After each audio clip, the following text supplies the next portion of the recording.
Coach Steele said he really liked the communication back there on the back end. Didn't play anything over the top.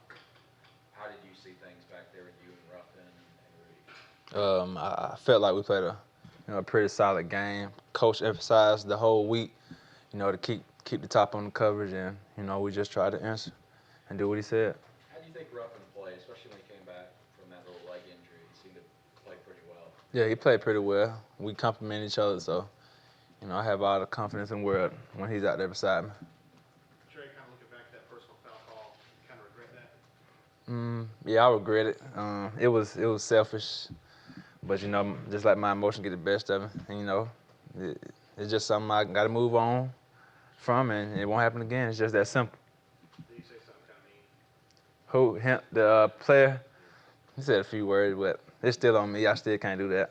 What did Coach Steele have to say to you about it? Just he's just like, man, he can't do that. He done talked to me several times about the situation. Just I like your kid, but you can't do those kind of things.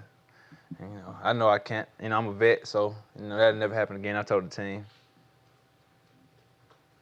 Trey, how was it different out there this time than when you played before? Just the defense as a whole.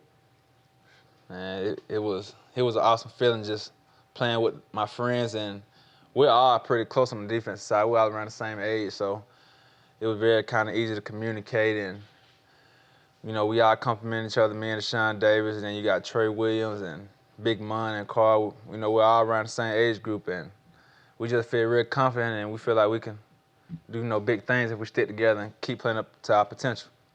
There were a few snaps in that game where you were playing aside with Boston.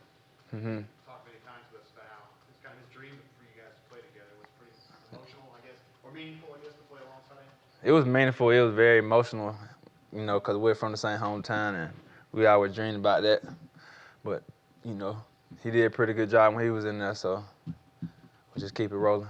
Trey, just talk about Deshaun. I mean, watching him, he kind of took things over. This guy hadn't played a lot of football. What did you see out of Deshaun Saturday night? Sean played an incredible game. He's fearless, runs to the ball with bad intentions. And, those are the kind of players I love to have on the team. So I'm very excited about his future. You talked about kind of dissecting the offense, watching a lot of film, and kind of knowing what was coming. Having a guy like that just pointing things out, how important is that for you? Oh, it's very important. Deshaun actually, he'll call me, he'll call Boston, he'll call other players, and we'll go in there and watch film together. So it's very easy when you have the safety, the voice of the secondary, and then you have the middle linebacker that's the voice of the box and the D line, all on the same page. So, it's a great thing. Trey, you and Nick both played pretty well, had the team high in tackles. Are you both expecting to start this next week, or are you expecting Steven to come back? I'm not sure what Malzahn has planned, but I'm ready to go back out there and play balls out. Steven been in practice today, the past couple of days. Yes, sir. He was out there today. What did you see out of Morrison in his first action?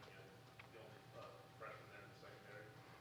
He played pretty well. He still has. We all have a lot of things to work on, but I was impressed because it's not hard going out there as a freshman. Well, your first time playing in a big game, it's not easy at all. But I tip my hat off to him for not backing down or anything. What would you say to him on the field when they obviously have a very good quarterback and they're going to go after the guy that they don't have any film on? I told him I tell all the players this that just started playing, like Boston. I even talked to him about it. Just, play with confidence. At the end of the day, it's just a game. It's a football game. We can't, get nervous and just think, man, what if I do something wrong? Just go out there and play light side and, do your assignment. That's what I tell those guys that are young. Trey Holsey had himself a nice game, had the pick, a few pass breakups. Did you know he had that in him? He's been playing like that this whole game? Of course. I already knew Jose had that back when he got hurt. He was coming in. He would have been a great asset to the team last year if he wouldn't have got hurt. He's an incredible player. He plays with a lot of fire, and he's an intense player. So, I'm glad to have a vet like that beside me in the secondary. How important is it for you guys to build on? Because Coach Steele said, hey, that's kind of the first step. How important is it to back that up and do it again? It's very important, but we're not capable of doing it because Coach Steele and Coach McGriff and Coach G and T Wood, they have game plans, and they know all of our strengths and weaknesses, and they'll put them together, and we'll come back and, we feel like we'll come back and have another great game. Trey, you've had next days after games where you've come in and you've had, not you, but the team has had multiple missed tackles, multiple missed assignments on defense. What was it like to come into film review and not have that many, and know that you guys didn't have as many missed tackles and have any big missed assignments? It's refreshing. It's a lot of momentum. We'll bring that coming in the next game. That's the one thing I like about it, coming into a pretty solid game. We'll bring that confidence into the next game and then into the next game. But it's a great feeling, I can tell you that much.